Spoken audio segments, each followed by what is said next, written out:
This episode of the Two Dads Podcast is powered by the Salina Moose Lodge 1473, and let's take a look at what's coming up this week at the Lodge. You know I sit here and do these ad reads every week, and this time I really want you to listen. It's Tiki Tuesday from 5:30 to 8:30. Come out for tropical drinks and live music featuring a friend of the brand, friend of the podcast, Connor Albers, playing with Derek Schmidt. Then on Thursday night is Black Hoof Creek taking the stage from 7 to 10 p.m. On Friday, get ready for Driving Force, bringing the heat from 7 to 11 p.m., and then on Saturday, there's a double feature. Jason Grisham plays from 1 to 4 p.m., followed by Western Allies from 7 to 11 p.m. And then on Sunday, the creme de la creme.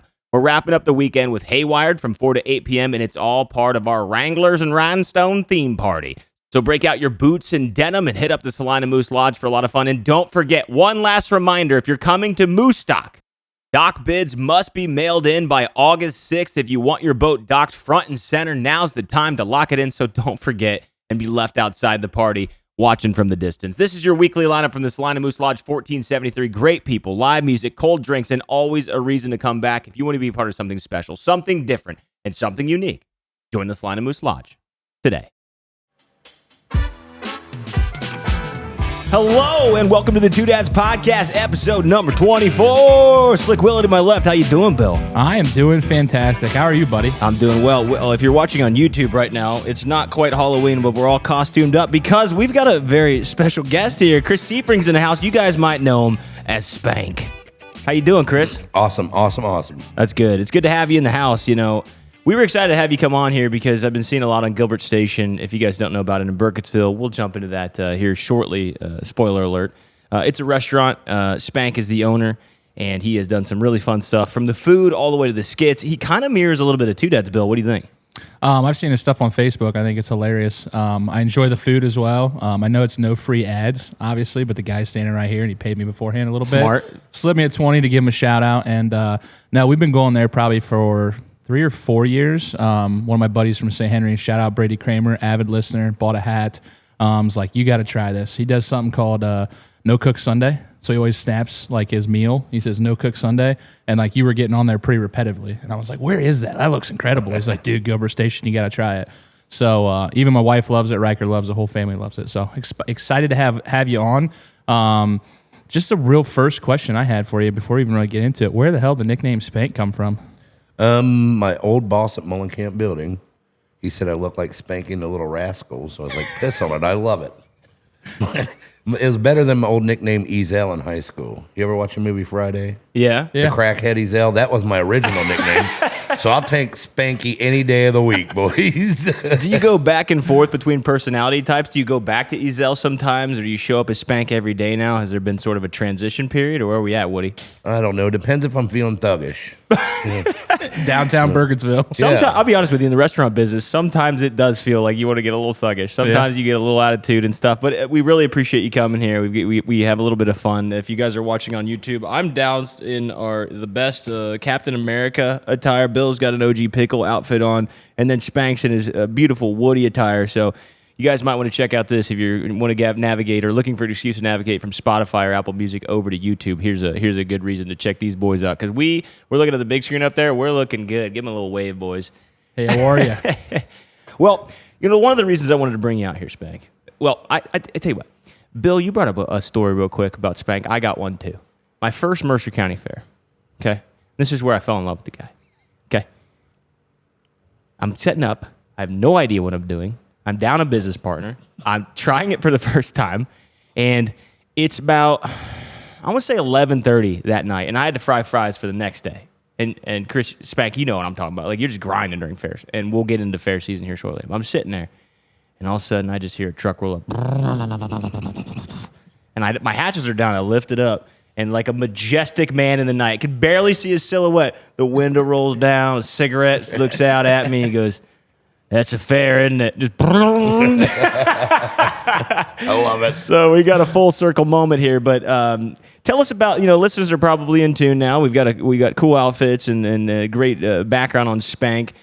Tell us about Gilbert Station. Where is it? What do you serve? Is it a restaurant, a food truck, both? Like, how does where's your mind start? Where does it go?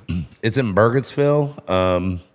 I have a food truck, a catering business, and I think that's it. You got a restaurant too? Yep. Which one's your favorite? The restaurant. Okay, we'll get into the restaurant here shortly. But what do you guys serve? So tell us about this. So if somebody was going to come to have a meal at Gilbert Station, what do you expect? Like what's kind of your cuisine? You know what I mean? Ribeyes and burgers. I love beef. That's my go-to, beef. Why? Because it's awesome. There's nothing better than cutting up a fresh steak, throwing it on the grill, seeing that blood, and just, it's carnivore comes right out in me. I get woody thinking about it right now. Sorry. No, you're good. Hey, but yeah, you better watch your side there, pickle. We went out there one time and we didn't realize that the ribeyes were like a big thing there, right? So we didn't know yet at the time.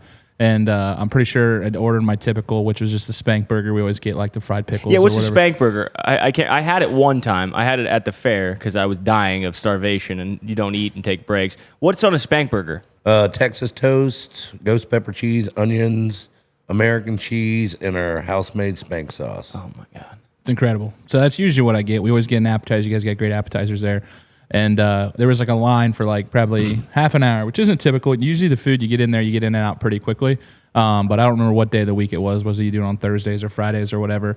And my wife's like, well, do you want to go somewhere else? I'm like, we're in Burkittsville. There isn't a whole lot of other options.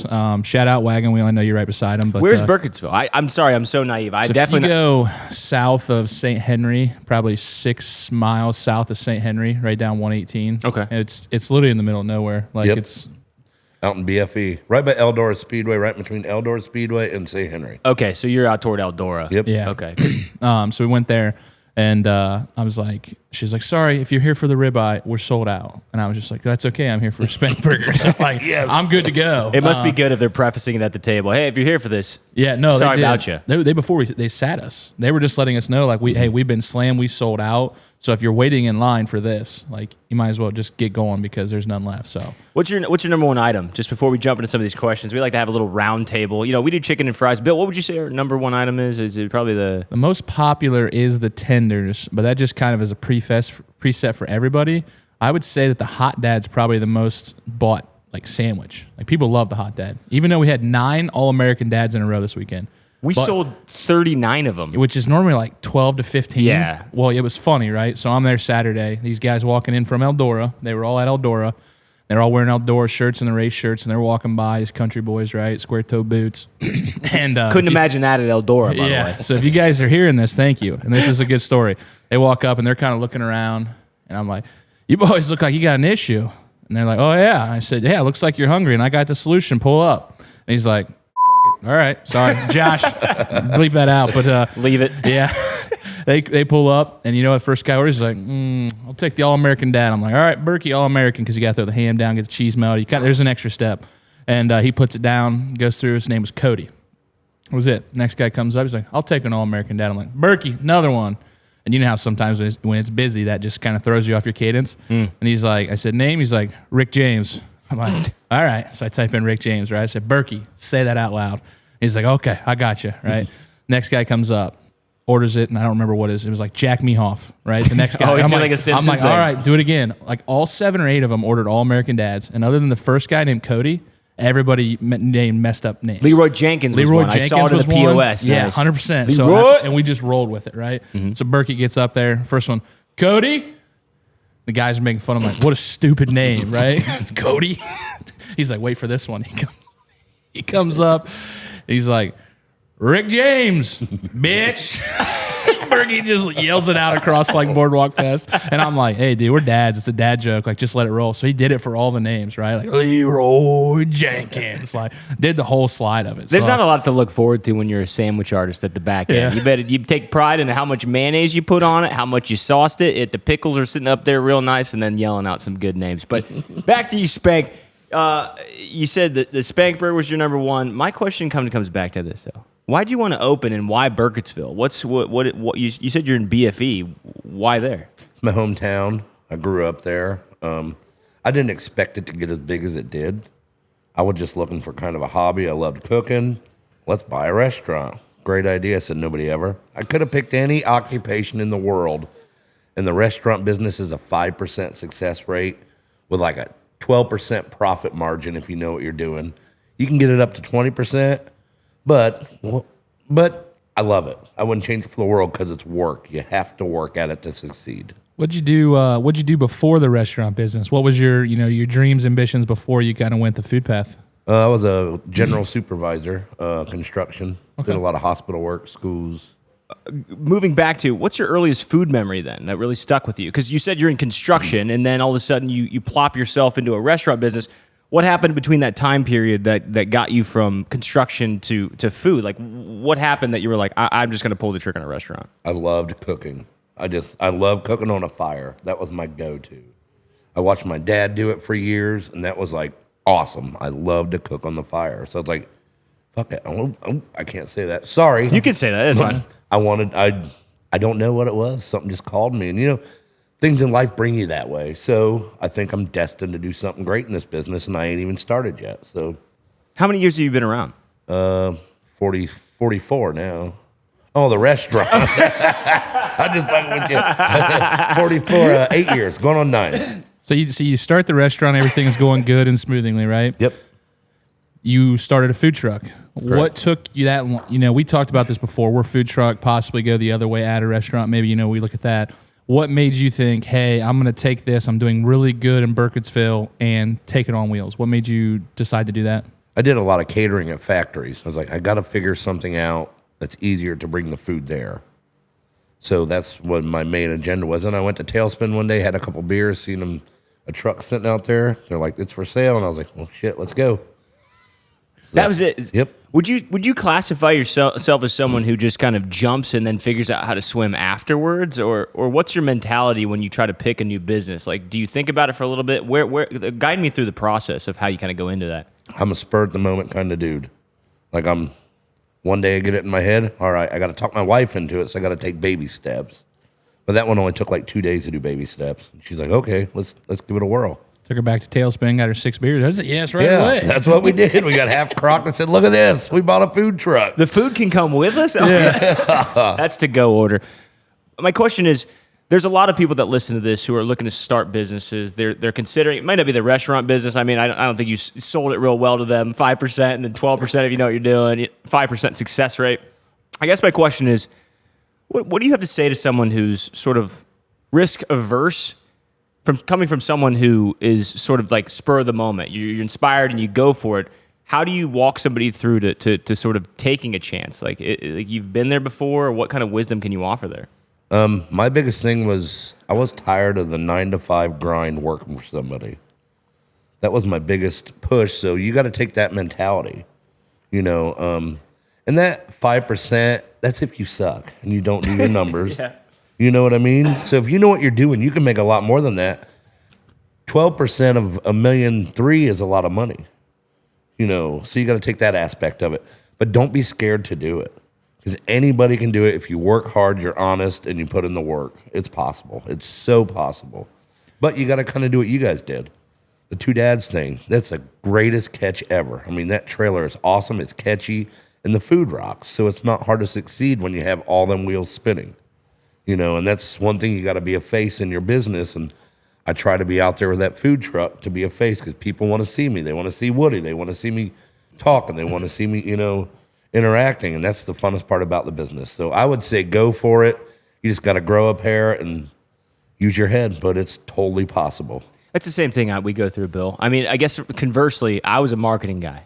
I've always liked food, but I wouldn't say I grew up over the fire like you're talking, going like, man, I can really, really cook. It took me a while, but I think that was the kind of concept. It was like, I like that we can serve people. I like that we can have fun, create something of our own, but it really comes back to what you said. I was tired of the 9-to-5.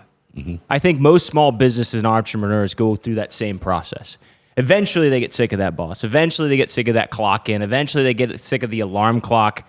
And they kind of convert over to this, lesser 9-to-5. But it's kind of a fallacy, Bill.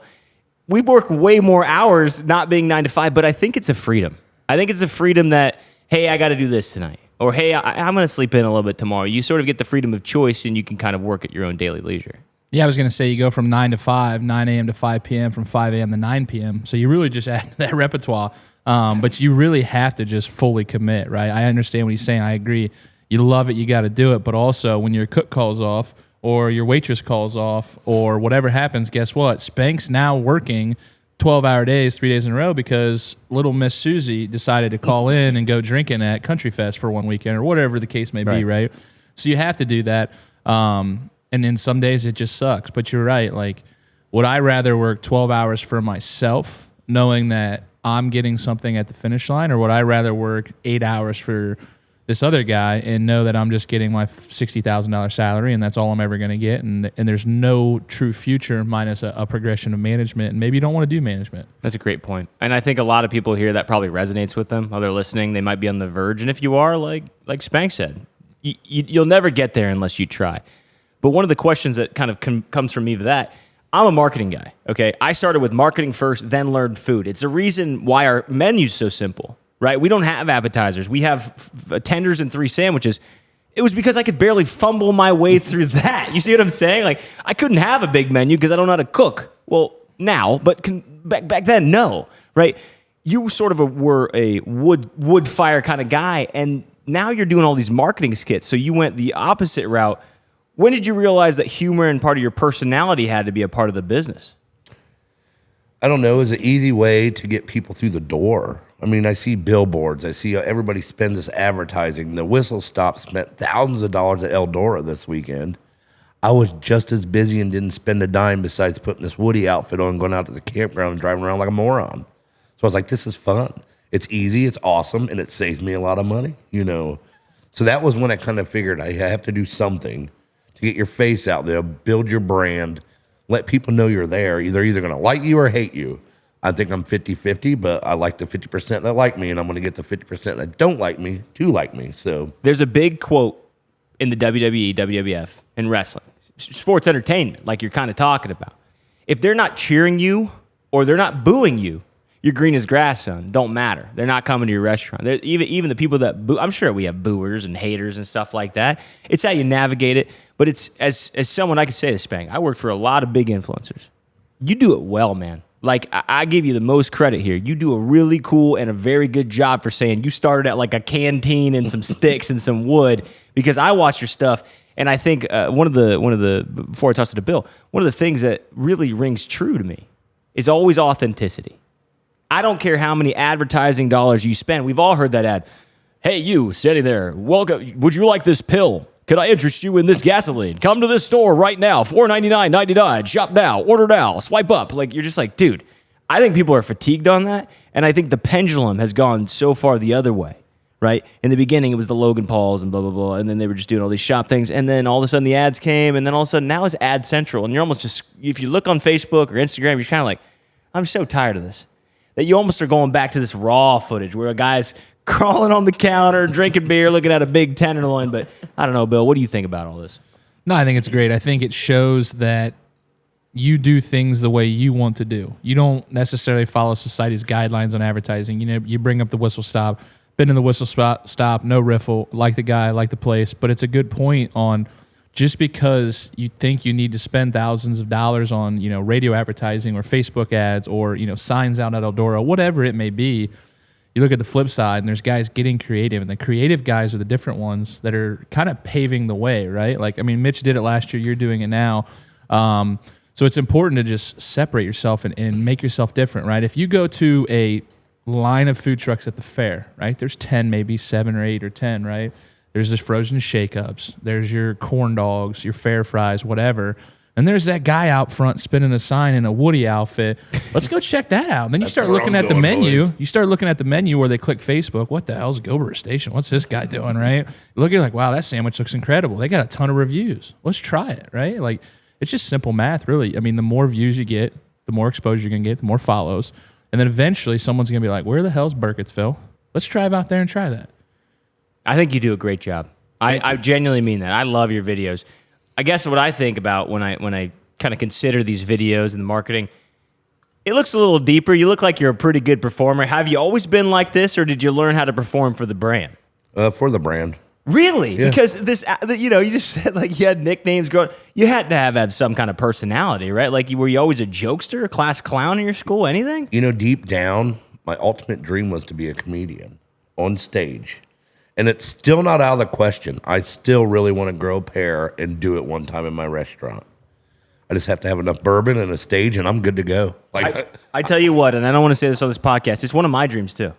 If you do set up a night, and I don't know when, but if you set up a night where you do a comedy sort of open mic night for some people, I'll be there. I'll do a small set because I write stuff in my notes all the time. I don't know how you do it, but I write notes to myself and I leave a little bit of room for like, yeah, if I had a shot, I would. We should do like the roast of Mitch, like a roast or something like that. We could even change it up so it's not so much on you because I feel like you'd be good at cracking jokes. You know what I mean? Here would be a wild idea. We just start a comedy night there. Like, it doesn't need to be often, but maybe like once a quarter or something like that. And then everybody, like, you can't be an actual comedian. I think it'd be so much funnier if it'd be non-comedians comedian night. I'm going to have to agree with that. Just that feels like it's your brand. Average Joes, right? Like just average Joes in Mercer-Always County. You just say, hey, Spank's coming up there. Bill's coming up there. Random dude that works at RCS Construction's coming up there, wants to crack some jokes. Some are going to suck. Some are going to be okay. It's like Kill Tony. Some are going to be funny, yeah. And then you can just you have people on the side. Maybe we're the panel. That's what I was just going to say. How about a Two Dads collaboration with Gilbert Station? Great idea. Call it like Average Dad's Night. You know what I mean? Yeah. Powered by Gilbert Station. We sit up there like Kill Tony, me, you, Spank. We get to crack jokes, so we don't have the pressure of a full set. Right. But we could have these guys and be like, "You're the worst. I think you should. What do you work? Yeah. You should. Yeah, you I'm should calling go HR back right now. They need to let you go. But then, yeah, you could do that, and then there could be a reward system, right? We'll vote at the end of the day, and someone will win, and they'll win a prize, and then it'll just be funny. And I mean, that would be great. I'll hold out a golden cock. Chicken. I know you guys are listening to the radio going, what? No, chicken. So we'll hand out some trophies or something like that. That'll be a lot of fun. One of the questions, though, we did talk about the hours. We talked about the long hours, even in the face of not working 9 to 5, Big Brother, working for the man, call it what you will. Where's the line between being the face of your brand and burnout? Have awesome employees. That's the line. Like, I want you to follow up on that. Awesome employees. The reason I want you to follow up, because we're kind of going through that too. We were 1 person, 2 person, 3 person, 4 person, and now we are getting at the stage where we have to lean on people. Honestly, we have turnover, we have people coming and going now. We're having problems that it isn't just like the boys anymore. Yeah. Right? Like we're having new employees come and employees exit. For me, it's tough. It really is tough. But I think that mentality is right there with you. Like, why do you have to have awesome employees, and why do you have to take care of yourself? Because a lot of business owners that come out, they come out the gates hot and heavy, and a lot of businesses fail because they burn out too quick. They don't pace themselves, or they don't lean on employees. Why is that so important? Man, I actually got burnt out about 6 months ago. Like, it's tedious. So life almost cracks you, and then you think, no, I'm almost there, man. Like, I'm so close to just getting this big. And it just keeps driving you. Then you look at your kids, you look at your wife, your family, your employees that you got to hold up. So it reignites a spark. So get good employees. If you're starting out, get good employees. You have to have good employees because you cannot do this business by yourself. How'd you get there? What caused the burnout? Did you try to do every job all at once? Did you try to take on too much? Did you say yes too much? I mean, where was it? Yes, took on too much. So I pawned a bunch of stuff off, and it's been awesome. That's good. Was it hard for you? Yes. Why? It's a trust thing. Everybody's on your back, so they need that paycheck weekly. I have 4 full-time employees. They get vacation pay. So, I mean, that's something that it's still hard to do in the restaurant business. But I was like, hey, I'm paying these guys good. They can do a whole lot more than what they do. I just never made them do it. So I made them do it, and now they're kicking ass. So I just keep dabbling a little more, and I'm getting a little more freer. And once you realize that, you're going to be like, holy shit, I should have did this a long time ago. Bill's been telling me that. Yeah, so I was going to say, like, it's 2 different worlds of what he comes from what I come from. So manufacturing, right, you were in kind of a construction management. You get it, right? So the job always of a mid to upper level manager is to, ensure their employees are doing what they're supposed to be doing, but also not get too far down the weeds. I learned that real early as a plant manager. I did the same thing. I took a promotion. I basically took on all the new responsibilities and just wanted to hold all the old ones because I didn't know if anybody else could do it. I was failing up here because I was still down here. So, like, to get out of the weeds is very difficult because the sense of pride and ownership, I think that's almost everybody.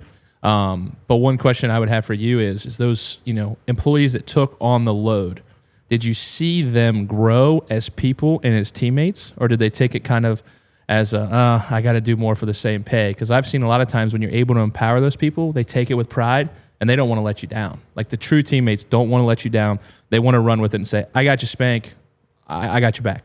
They all did. They said they had my back. That's awesome. They're my ride and die crew, and I always promised them when I get big and own 50 of these things, I'm taking care of every single one of them that started with me. We feel the same way. I mean, Brandon did the same thing for me when I was working with the influencers and stuff. I mean, and we're still in that journey. It's not going to be next year or anything like that. But yeah, I agree with that. Even when we were in Coldwater for the Red, White, and Blue Festival. Yeah.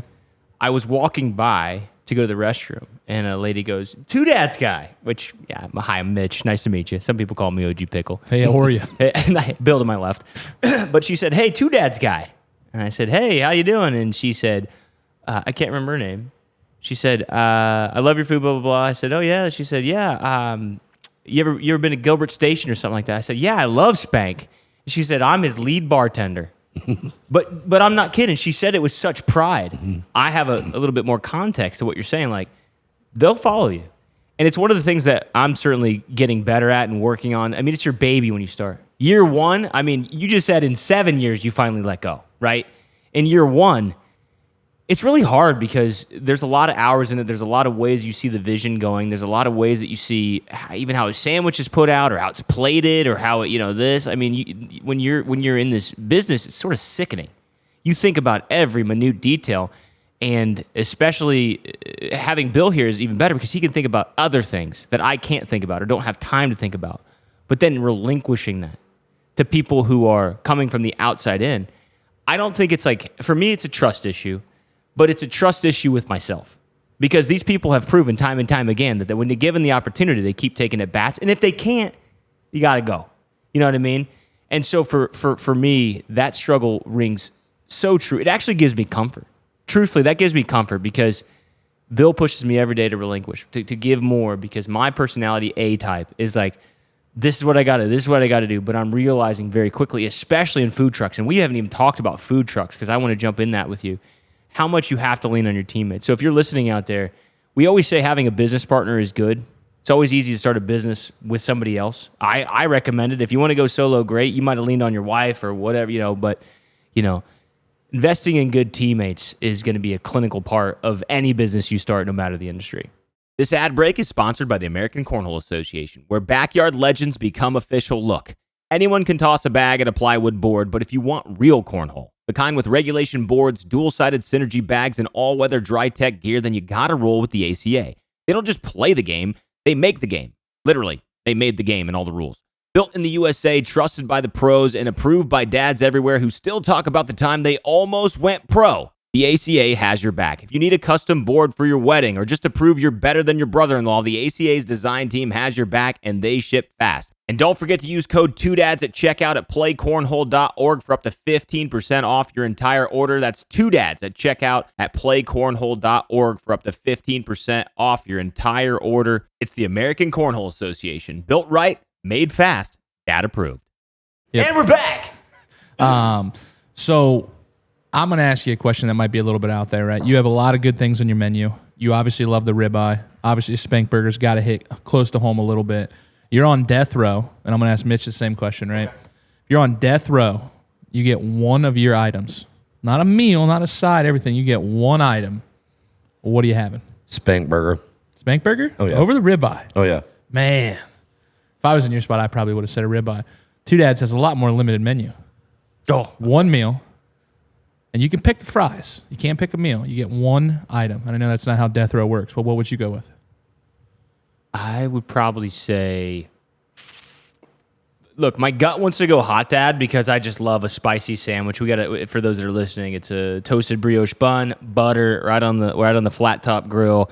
You got your sweet jalapenos that we have a little bit of like it's like a sweet and spicy jalapeno. And then you got your spicy Bad Dad mayonnaise sauce, which is really good. It's like a spicy take on our dad sauce, fried chicken, and more sauce on top. It's a great sandwich. I think death row, and I know this is, Pickle's so cutesy with it. I think I'd pick the tenders because it was the first thing I ever made. I mean, if you think back to me, kind of working a new business, having absolutely no idea what I'm doing. I mean, I had a great partner at the time who was much more food savvy. Yeah. But I had to hand bread every single one of them. Gosh darn tenders myself. We didn't have a staff. We didn't have people like we have now in year 2. So it was, I would say, a tender. I think it just hits a little closer to home. And if I'm going to meet my maker, I'm pointing up, but if I'm on death row, I'm probably going down. Now that I think about it, I'd probably go with the tenders. How about you, Bill? I would say I would want to take the All-American Dad, but I'm not going to because it doesn't include dad sauce. So I would go tenders, but I would have to have extra dad sauce. I would want to go down with the dad sauce. Would you like a gallon of it? How much would you like in the end? I think if I was ever on death row, I'd want to try to make a statement. So I would say you would chug the dad I would sauce. I would say, hey, I'm dying anyway, so watch me use 2 tenders for an entire gallon of dad sauce. I would just whole hand down, and I would just chase it with a big old gallon of dad sauce. There you go. That's a meme that we could do with Spank when we go out there. Just say, "Hey, Spank, you want some dad sauce?" I'm ready for some dad sauce now. You made me hungry. Yeah. That's a collab people might be waiting for happen. I think that would be one of my favorite collabs I'd ever do. A weekend special, just that. Like you get it that weekend. Just our fried chicken on something that you could add your twist to it. I know you do jams. Oh, dude, do you have a Spank chicken sandwich? Yeah. Oh, shit, sorry. Okay. Well, we could do a 2 dads time Spank chicken. It's not that hard. Yeah, it could do We a collab, just sure. substitute. The question now, we've kind of come full circle from food to branding. We've talked about why the restaurant to who you are. Do the food and the brand go hand in hand, or are they 2 different beasts? So, for example, before I toss it to you, 2 dads, I think they go hand in hand. The dads are all aptly named. It's a hot dad. It's an all-American dad. It's a basic dad. You know, we're looking at the stepdad, which I've been recommended should just be 1 chicken tender, no fries. I love it. Just call it the step. We've had the baby daddies, but we did them one time and they're never coming back. We did it as a joke just to say that your baby daddy's not coming back. That's it. The stepdad could be like a kid's meal. Okay. Smaller version. Stepdad. That's not bad. It's good. I don't want to make it look like ill will on stepdads. Hey, let me just take a bad Bill. view Let me there. take a sec. Shout out to all stepdads out there. I had a stepdad. I just appreciate that. If you've done a take on someone else's children, you deserve a shout out. You're a great person. Maybe you can't have children. Maybe you're waiting to have children. Maybe children aren't for you. But if you're taking care of other people's kids, thank you. Shout out to the 2 dads. I didn't think that's how I was going to get canceled. Hey, whatever happened to the second dad? You're on your 3rd. First one didn't work out. Yeah. Second one really shooting strays at step parents. So let me ask you this, Spank. Do you think your food, if you analyze your food to your brand, do you think the food and the brand go hand in hand? And if so, how? I think so. The Spank burger, the brand. That's what I love to base it about. And I just do ribeyes on the menu a couple of years ago. But Spank burger started from day one. Like that was my number 1 go-to sandwich, a whole Spank line. And I just started the King Spank Challenge now. I saw that. Yes, Tell us about that. I That wanna thing hear is it. huge. It's huge. And Hold on, before he gets it, the guy on the video cheated. He cheated because he had a half serving of fries beforehand. Yeah, that was my son, Cookie. That's your son? Okay. Well, if you're going to listen to this one, which you probably are, you're a cheater. And back to you there, Spank. Yeah, he's a big boy though. He could do it. He's only He was close, but he's only 13. He's 6 foot, 265 pounds. He could mow that thing down, guaranteed.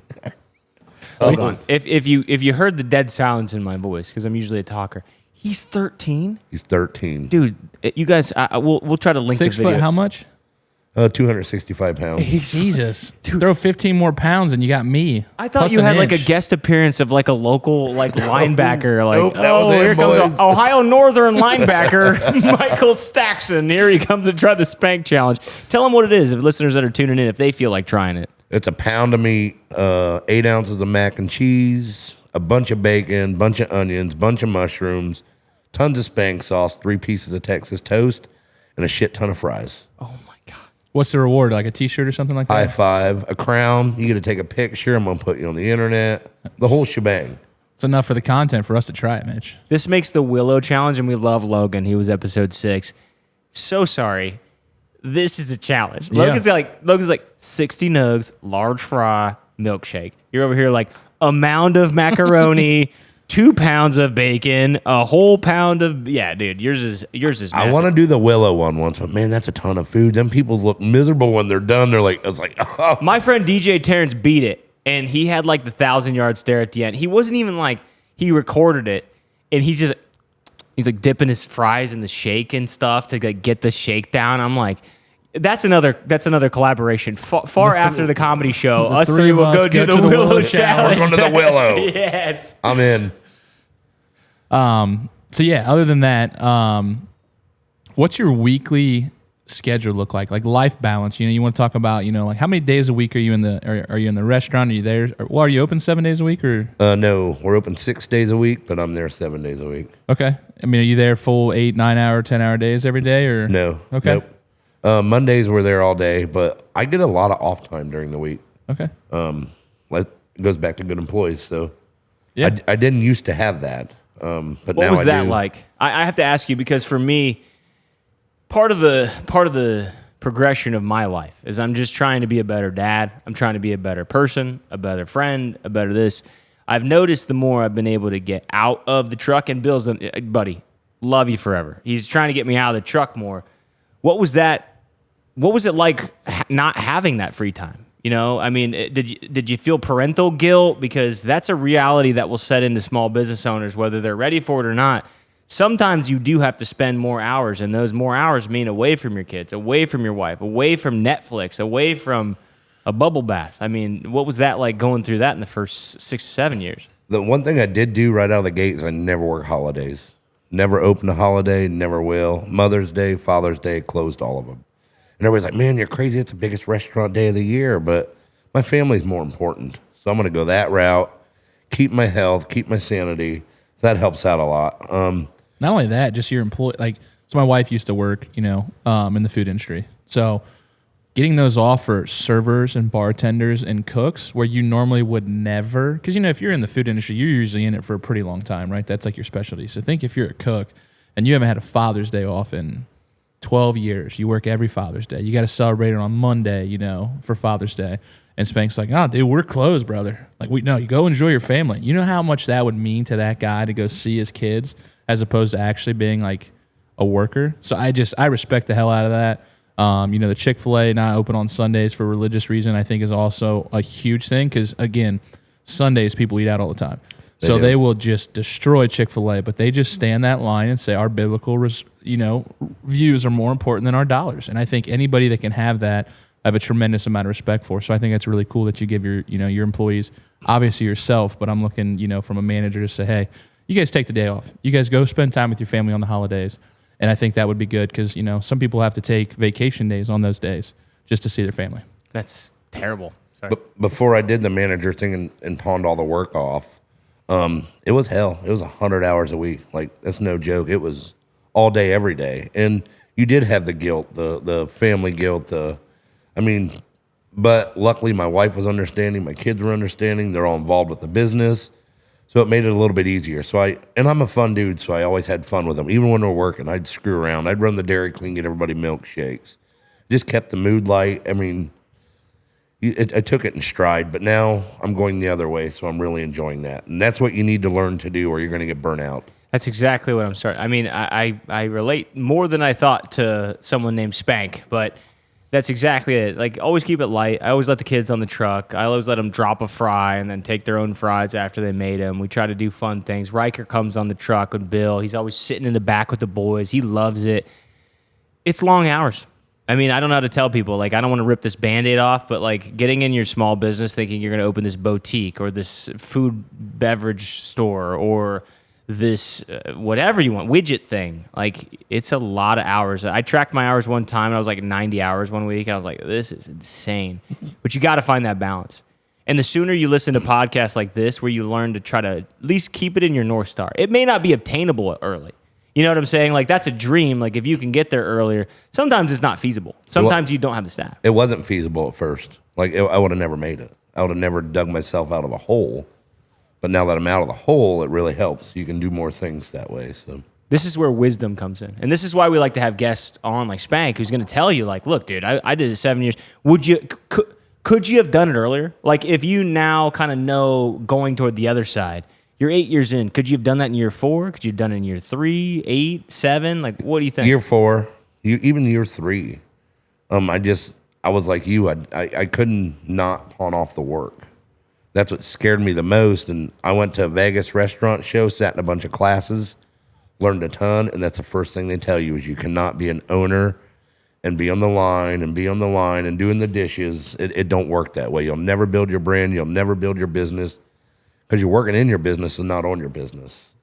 That's something you really, really got to think about is work on your business and not in your business. And you gotta have your employees buy into that concept too, because they get paid by me getting people through the door, and now they realize that, and that really helps. I know Bill looked right dead in the eyes when he talked about getting me out of the truck to work more in the business. We'll scale a ton faster the second that happens, and thank God for Bill because his operation mindset coming from manufacturing we'll be able to get there in year 4 because we have somebody on the line that says, no, that's not going to happen. Did you have employees in the beginning that were the ones that you said, I don't want to get into like deep stories here, but did you have employees in the beginning that you said, like, follow me on this dream year 1, I'll get you. When I get there, I'll take care of you that are no longer with you?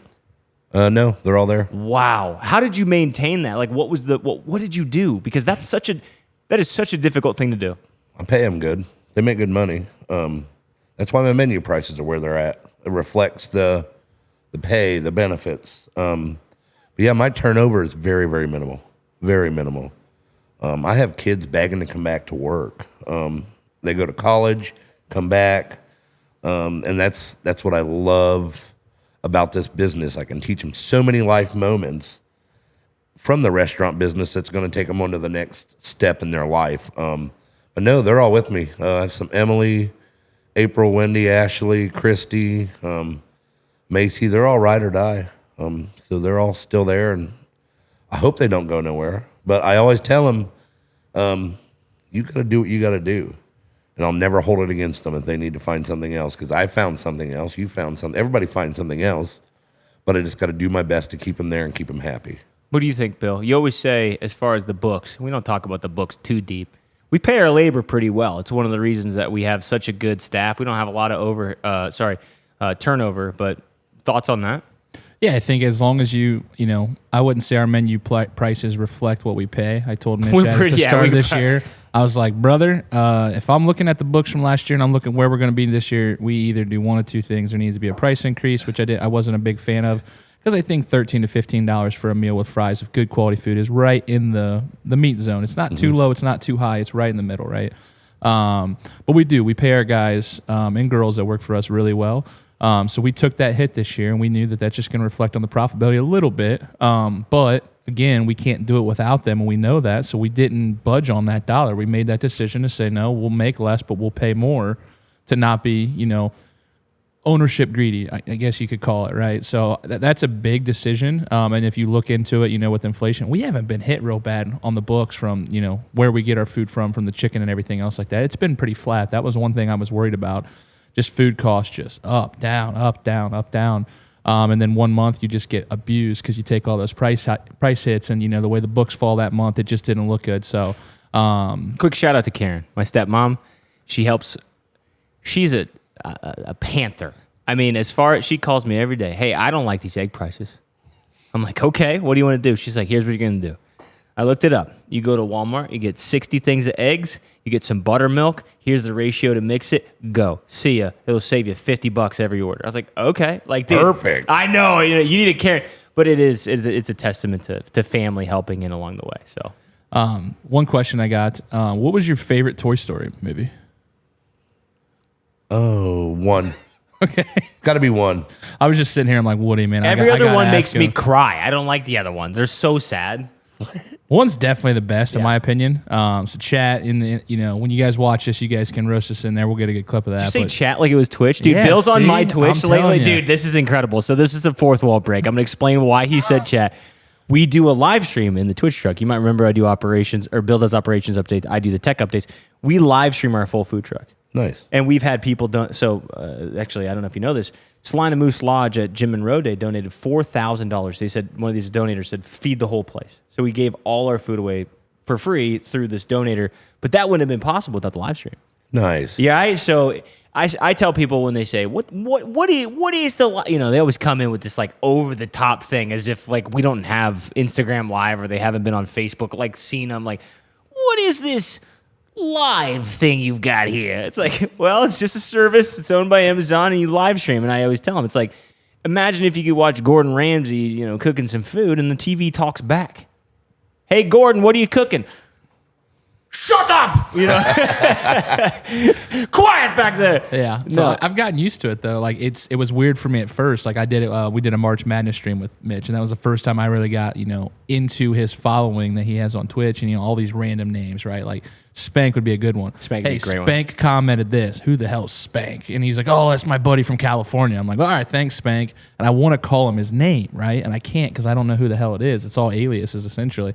But when you're addressing it, you call it chat. Yeah, like, hey, chat, like it's the collective. Yeah. You're like, hey, chat. So doing it on the podcast just shows, I'm so proud of you, Bill Ray. I have a little bit of pride here. Back to you. Sorry. I've grown. No, so it's fun. Now that I've been on it enough, I've seen and been able to start seeing names and know kind of who they are. And nothing's cooler when you're able to just say, like, you know, Spank comes up, he orders, he's like, I'll take an All-American Dad. And we're like, hey, it's on the house. Say hi to Mitch. He just donated $20 and bought your meal. That is so awesome. So like that big one is a rarity. Yeah, I would that's call a it. unicorn. But a common thing is someone to donate $20 or $50 and say, hey, pay for the next 2 meals. And then we just say, hey, it was from Mitch. Here's Spank. It's on the house. So like, what do you mean it's on the house? And we say, hey, look at this camera up here. And they look and they say, hey, thanks, Mitch. So you can actually see all the live cooking going on all the time. Yeah, I think that would be another unlock for you. That us getting together, collaboration where we could help you would be real cool. You could, you know, you want to put them in places like, obviously you don't want to catch an offhand bad word or God forbid a slur, but you get what I'm saying. Like you don't want to catch, you know, some hot noise, right? So you can't cuss. You can cuss. Oh yeah. We're good then. Oh yeah. No, you're good. I was gonna say in our kitchen you're gonna hear the F-bombs. But boys. a lot of what's going on in the beginning, I'll just give a little tech side of this for people that are listening. On Twitch, it's basically Amazon bought this service, which is just live streaming, right? In the beginning, it was for video gamers because they were the ones that knew the technology. They were the ones that basically were like, I know how to set up this broadcasting software. Just like me, 8 years ago, I've been a live streamer for 8 years playing video games, just mouse and keyboard, playing on my Xbox, playing this, right? Talking into a mic just like these. I have a pair of these in my house and a camera that sits just like this, so I'm right here at home. It went like that for a while. And people watched video games, and it was awesome, and you can make money off of this, and they can donate, and they subscribe so they don't get ads just like Netflix and every other process, okay? But then it goes a little deeper as the pendulum swings back. We talked about that. Culturally, things just change. Too many video game streamers, too many things going on that someone's always looking for an edge. The same way you were like, I notice all these people around me. I need to do a little bit of marketing. I need to get in front of it as a personality, right? So the pendulum's coming back. And really what happened is that it started to shift to what they call, and Bill will laugh here, IRL, in real life. Meaning people are now wanting to have experiences in places that they can't go. A lot of pizza kitchens are popping off. There's like people that are whipping up dough, or there's prep. Like I used to film all my prep, just putting chicken tenders and stuff. And I notice a lot of people listen because it's one, calming. They don't even need you to talk to them sometimes. It's sort of an ASMR. You have to understand, if you're listening to a kitchen, it's just flowing and it's doing its thing.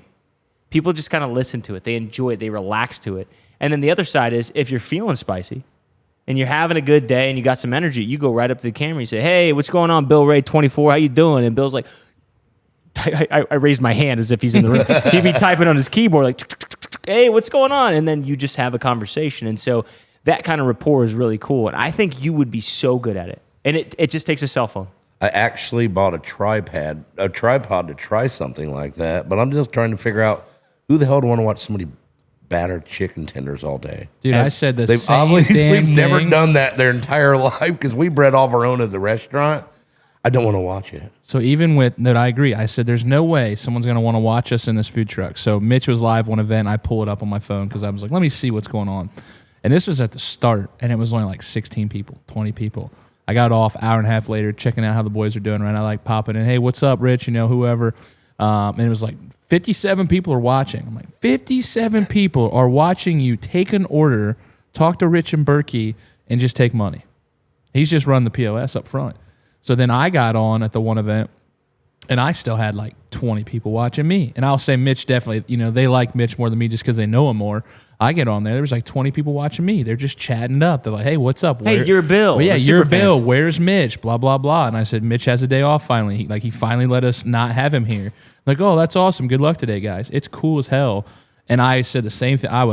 Didn't believe it was going to work at all when I first got to know the guy. I really didn't. It's the same. Well, here, I would say two things to both of you. One, maybe it's not for you, but it's for other. There's a lot of others. You know what I mean? I said that this weekend to somebody. I was wearing the Two Dads backward hat. Yeah. It was actually Randy Bruins. Shout out to Randy. Love you. Love working with you. But he said, that hat, what is this? What is this thing? Why is it backwards and upside down? I said, Randy, it's not for you. And he looks at me and goes, that makes complete sense. Like, I've never had that reaction. He was like, yep, that makes sense. And I was like, wow. Like, he appreciated and understood it. Twitch, the other thing I'd say to you is, why not?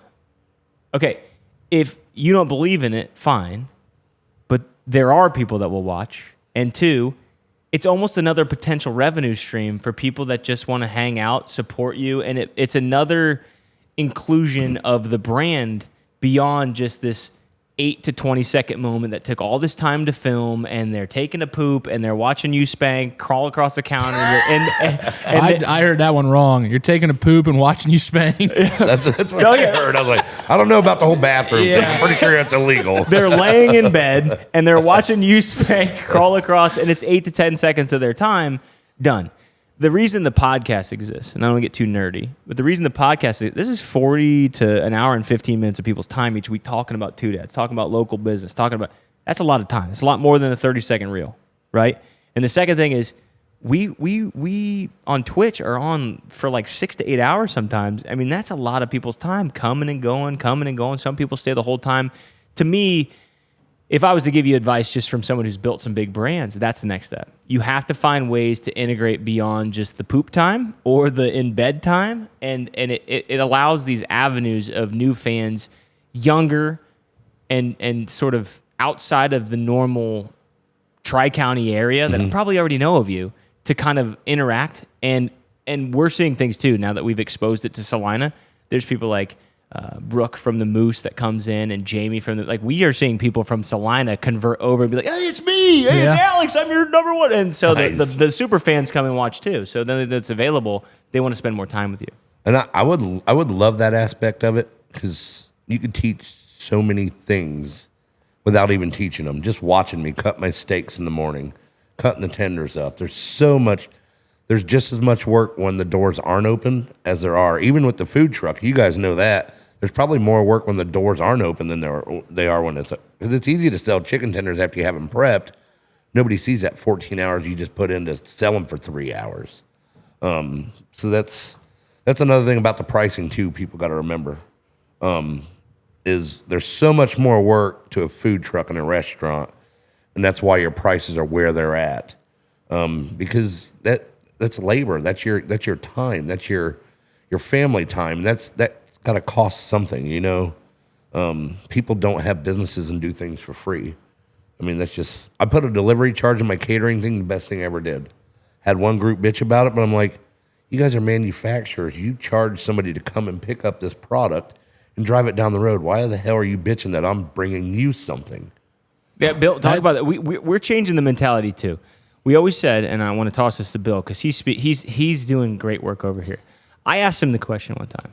I said, look, we have a podcast. We've got a brand. We've got exposure, and you're going to invite me to this event. You should be paying me because I have the following that's going to push people to you. And it used to be a different way. It used to be, hey, this is X. It's a big event, and you get to come, and it's this much to get in, and blah, blah, blah. That's the old way. When you strap it with Twitch, and you strap it with a podcast, and you strap it with these reels that you and I both do, it's something different. And Bill, I want you to talk about that because we're kind of doing that same thing. It's not a delivery fee, but we're starting to look into this like, hey, you kind of know who we are, right? Like, we're going to bring a party. We're really no different than the band you play to show up now. We just are going to, we're going to make a little bit of money off of it too. Yeah, so this year we pushed the envelope a little bit. There was 4 or 5 events that we got paid to come to, between $200 and $400, right? And you know these events, you pay anywhere from $200 to $500. Probably the max is $500 for like a fair, $450 to $500. So people that think about that, $500 for a food truck, if you don't do well, Like that'll wipe out your profits. That's on top of your labor. So that's direct profits that you lose just to enter there. Now it warrants the foot traffic and everything else like that. But we said, hey, I tested it on one. We really didn't want the event because we had so much going on. We were going to squeeze. We did Tuesday, Thursday, then we're doing Saturday, Sunday, Monday, and they asked like a Friday. And they're like, what would it take to get you guys out on Friday? And I'm like, Mitch, I don't know if we can really pull this off. That's 5 days of the week, which we usually do 2 to 4. And I was like, I'm just going to tell them if they want to pay us X, we'll come out there. So if you pay us $250, we'll come out there on Friday. Obviously, you still got to pay for all the food. They're like, done. And I was like, damn. That was too cheap because they said done like instantly. And then I was like, all right. So then we started feeling it out. So 4 or 5 events this year, we did have pay. And if you guys are out there and you hear that, I don't want you to feel slighted that you guys paid and others didn't. There's just criteria that went with that it's kind of like a hassle fee, a delivery fee. Like we had to do a lot more to get to you, or we did an event in Marion. Now we got to go all the way to Salina, and then we got to go back to Fort Recovery the next day, right? Like there's just a lot more that goes into it. But I think next year we flip the script. I think like so too. I genuinely do, and we talked about this, banding food trucks together a little bit to say like, not a union of any sorts, but hey, what's the fair going to do if every food truck said no? Right. Just a theory, right? What's going to happen if no food trucks say yes at the fair? I don't think it'll be as much unionized like that where we all have to get together. I think the innovation of food trucks, I genuinely think, buddy, and this is just a testament to us. I think what we're doing is innovating the food truck game, at least in the Mercer County area. If you come to a food truck that says, I'm going to live stream, and then I have a podcast you can listen to afterwards where we talk about all the challenges and we talk to local business owners and this is what sucks and I give you a little bit of free advice and we get a following, but it's no different than bands that come into town at festivals that try to bring them in. There's just no difference there. And I think they don't apologize for their ticket prices. We shouldn't apologize either because this all takes a lot of effort. The other side of it is it just takes so much effort that you have to find out what the time is, like Spank said. Okay, Spank. So, you talked earlier in the day about, you hope you have 50 restaurants one day, right? Let's just say, it's 10, 20, 30, 50. Do you ever feel like you're still proving something to yourself at this point? Or do you think that everything you've done is pretty much, you've checked the boxes you wanted to check in your life as an entrepreneur? No, definitely not. I have goals, and I would say I'm probably, I'm not even started, honestly. That's awesome. From a restaurant to a truck to catering, and he's not even started. What do you want to do next? Like what? All right. So what's next if you had a crystal ball? And I think you're heading that way, buddy. I mean, you're starting to lean on your employees more. You're starting to get more time, and you said it yourself. You now have time to work on the business versus work in the business. What do you want to do next besides live stream on Twitch? Because we're definitely coming over your way in Burkittsville and showing you how to do it. I would love to do that, but I want to get more freedom, and building a bigger brand, a better brand, a profitable brand brings you more freedom so I can work on the next step. My goal is to be able to, I can leave my restaurant now for a week and I won't shake a stick at it. I will not stress about it. I was just in Louisville. Oh, they're pitching Louisville. Do not say Louisville in Louisville. You will not get a beer. Louisville. And I left Thursday, got back Monday, didn't sweat it. And it was one of the biggest weeks of the year, the King's Royal. Oh, yeah. Never stressed, never nothing. Everything was done, got back Monday afternoon, rolled right back into it. I mean, that's cool. I'm at 24 hours right now, but that's a year. That's pretty close. 8 years times, that'd be about 8 days. I'll feel good about 8 days worth of stuff in about 8 years. How do you still set goals? Like, I mean, what inspires you to set goals? I mean, are you money driven? Do you want to take care of others? Do you want to take care of yourself? Like, what are your motivations? I love to give. Giving brings a whole bunch of other things to the ball. I mean, you give, you're going to receive. That's huge. That's huge in my book. I want to be able to give out free meals on Thanksgiving. Like, that's my dream. I want to be able to have free meals on Thanksgiving. Just come over to Salina, hand out 1,000 free meals. That's where I want to get in this business. Because money's awesome, but material things are just material things. A vacation is my material thing. Spending time with my kids is my material thing. So money really don't mean a lot. To be successful, show your kids that you can do it without having somebody if you work hard. all them things are that's my crystal ball. I want my kids to realize, hey, if you put your mind to it, you can do anything you want in life. And that's what we need to show these next generation, because I'm seeing a lot of kids, they're not hard workers anymore. We do have a lot of hard workers, but it's such a technology world and the labor force is just shrinking. And I want to change that mentality. I mean, you got to learn to work. And that's what I do with my kids over there. I teach them how to work. Show up on time, stay off your phone, and kick ass. You make good money, everybody's happy. That's kind of what we do too. Think how simple that was, right? That was 3 things. Show up on time, stay off your phone, and kick ass.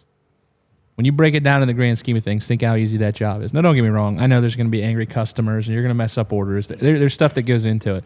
But when you break down life into something that simple, show up on time, do your best, and stay the damn hell off your cell phone during your working hours.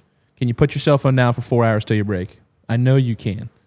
Do it. It's probably healthy for you too. It is. You're going to feel better when you can disconnect from those devices.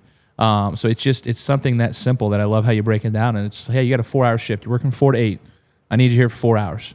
Like, lock in. Let's go.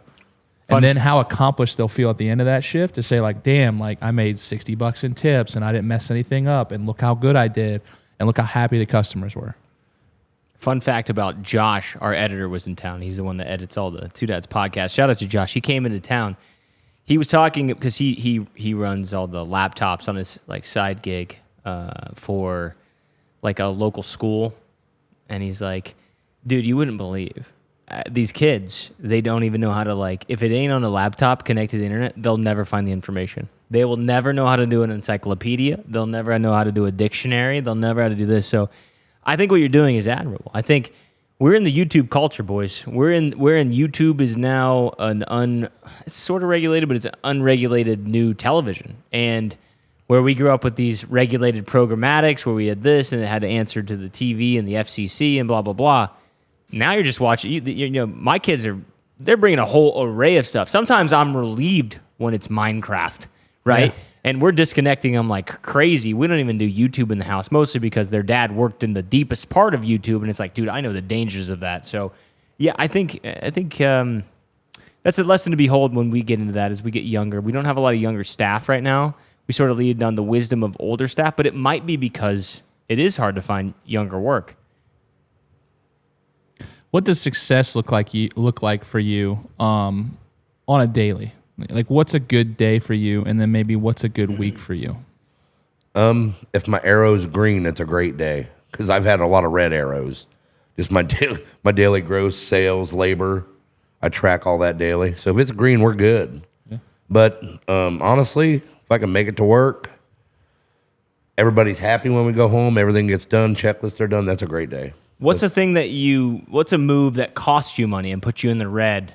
Did it, like, maybe it cost you money or pride, but what'd you learn from it? Do you have something that you like can you think of like a screw up where you're like, oh, I pushed all my chips in on this thing and it just really fell on my face? Honestly, no. Good. How did you, what do you do as a process to enact that you don't do that? Because you have to have a system then so you aren't making mistakes. Like, what's your psychology behind it? You can't just be winging it. I have ADHD, and I'm kidding. Like, I don't use notes. My wife's a big note taker. Like, she's a noter, Excel spreadsheets, the whole shebang.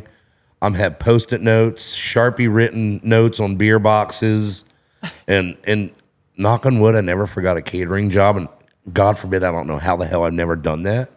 But that was always my worst fear. Oh, somebody's going to show up picking up food, and I'm not going to have it done. You guys probably jinxed me. Somebody's probably coming tomorrow. You jinx yourself. But anyway. Ring, ring. Hey, are you with Spank right now? I had a catering gig for 6:30 tonight. He's not doing it on Tuesday. Shit, I would feel horrible. I would feel absolutely horrible.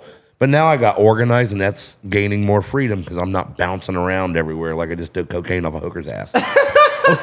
Probably shouldn't have said that. That's judgment-free zone here. Oh, sorry, but no, that's just something I deal with every day. But I'm getting more organized, and that's really, really helping the process of being free. So this is a good one for Mitch and I, because he's got a little bit of you in him with that ADHD or whatever. I could tell. Yeah, like we're together there. 100%. I'm more your wife style. I would call it. So when you found and you got organized finally, or more organized, I should say, did you realize how much time you wasted previously being disorganized? Oh my goodness. Oh, I wish I had all them hours back. Because Mitch sometimes will text me things that I texted him 6 hours ago. I'm like, dude, you already know this. And he's just like, no, what is it? I'm like, scroll up 6 messages ago. He's like, what is it? And I'm like, damn, dude, like for an operations brain like me, like that's why like I have a notebook at work. I'm keep everything organized. I write notes so I don't ever forget. The wasted time, right? And it's not picking on you, it's just being transparent. But the wasted time and all those movements and everything when you're looking around when you could have already had it if you just put some sort of simple process in place. Because guess what? Spank knows where all of his sticky notes are. That's great. New employee comes in, says, hey, this looks like shit. I'm going to pick it up. I'm going to clean it up. And now Spank doesn't know what the hell to do. I got a girl, she does all my checklists for my catering, food truck load in, load out. And I'm telling you, I wish I would have did this 4 years ago because I'd have 5 or 6 restaurants already. Yeah. I'm not kidding you. I've wasted that much time in my life being unorganized. So if you're ever starting out, make sure you're starting on the organized note.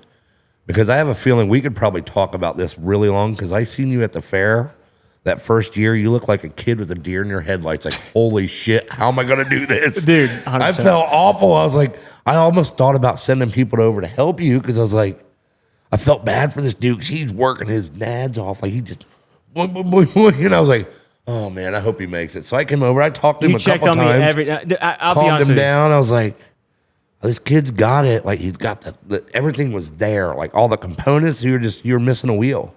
With the wheels built. You were missing a wheel. And I was like, if he just gets a little more organized, that whole two dads thing, that's pretty legit because it's catchy. You know, you're there, but I think we need to talk about this after the show. Yeah, I think so too. The reason we brought Bill on was because I sort of recognized in my own vices, I was like, hey, we tell the story many times on the podcast. When Bill came in, he said, where's your books? Hold on a minute. Yeah, let me just show you. It's better. It looks like if you dropped 100 copy papers and you picked them all up and you went like that. I'm like, what's this? He's like, that's all the receipts and stuff I have. I'm like, okay, I can work backwards. Like, what was your total revenue? And he's just like, here's the login to the tow staff. So I start pulling everything. I'm like, buddy, I can't give you a good percentage because this shit's just so far lost. It looked more like but I can give you probably within a 2 to 5% range of where you're probably going to be. And it was funny, like after every event, I'm like, you got to text me what you paid everybody out, like this and this, and we go through that, and I keep everything, up to date. We don't have daily stuff like you do, but every couple of days we get that up to date, so it's a little easier to see where the business is going. And tax time's going to be easy this year. Way easier. Because my God, last year he was driving me nuts because he's like, hey, what about this for tax? I don't know what I'm gonna do with tax. I'm like, just give me all the shit. Figure it out. Got it all together, and I said, now go to the tax lady and here's what you got. And I almost just wanted to go with him because I think she was gonna ask questions like, what about this? He's like, let me text Bill. You ain't wrong though. Actually, what I handed him was like a brick of firecrackers, the brick ones. And then after they're done, they just look like a shriveled up, just like mess of like carbon and just paper. And I was just like, he's like, where's your receipts? And I was like, what do you mean? Where's my receipts? They're right here. They're right here. They're in the glove box in my car. Don't worry about it. That's an IOU. That's a big one. You're gonna want to keep that. Yeah. Oh, that's so good. It's pretty awesome. Me and my wife will be shopping, and we'll use the card, buying something for the company.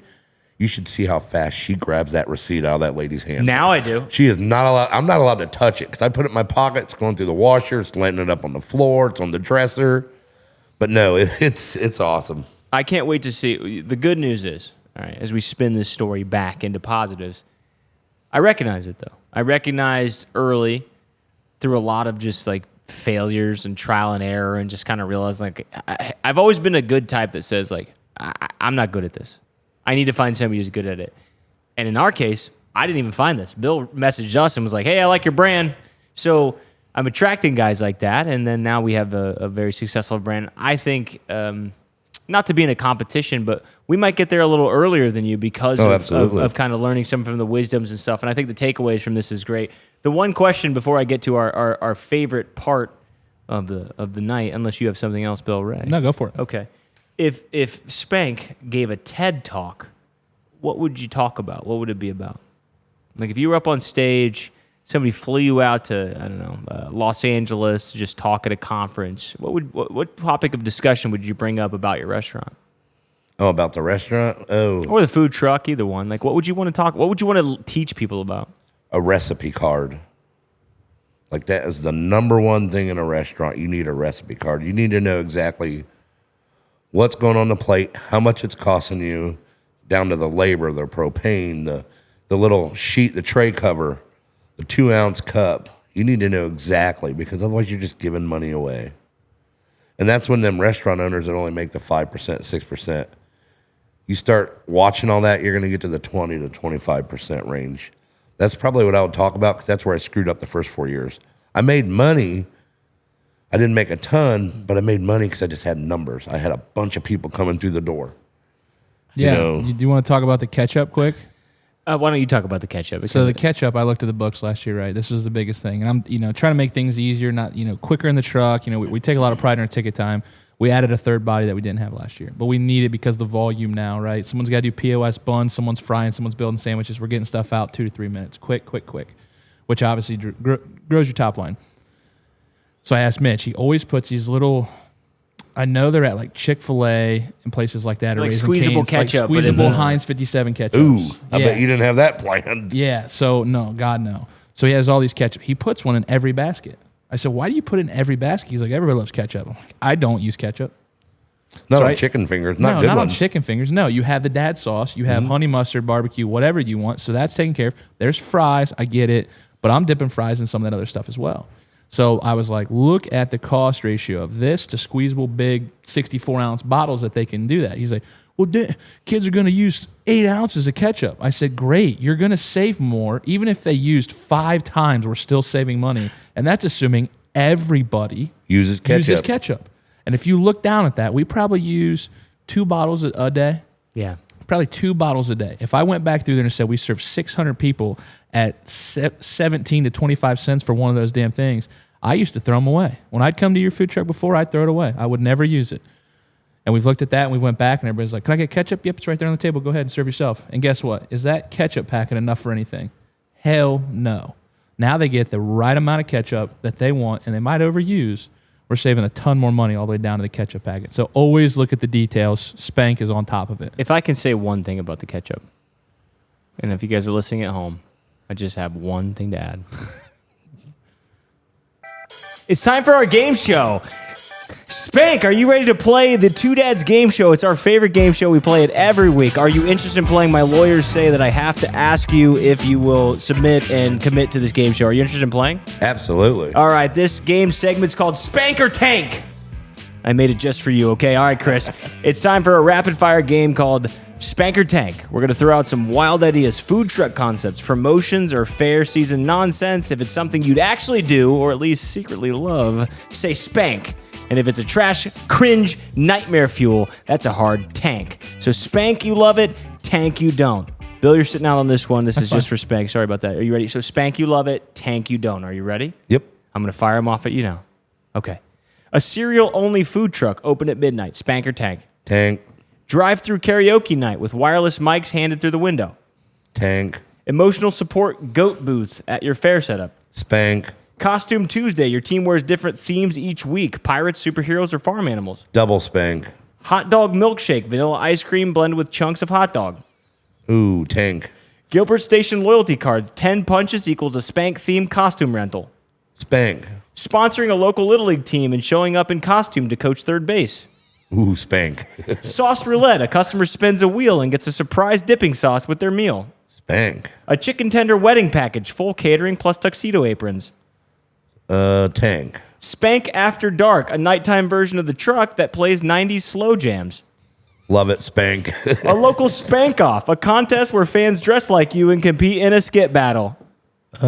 Tank. All right. That one concerns me from the spank off aspect. Yeah. Might have some wrong guys showing up. Well, thank you guys for listening to episode number 24 of the Two Dads podcast. To my left, Bill Ray and Chris Siefring, also known as Spank. Spank, thanks for being here, buddy. You were No a problem. great guest. I loved it. I'm glad you had fun. Bill Ray, any last words? No, I'm OG Pickle signing off. All right, I'm Bill Ray. Hey, how are you? We'll see you later.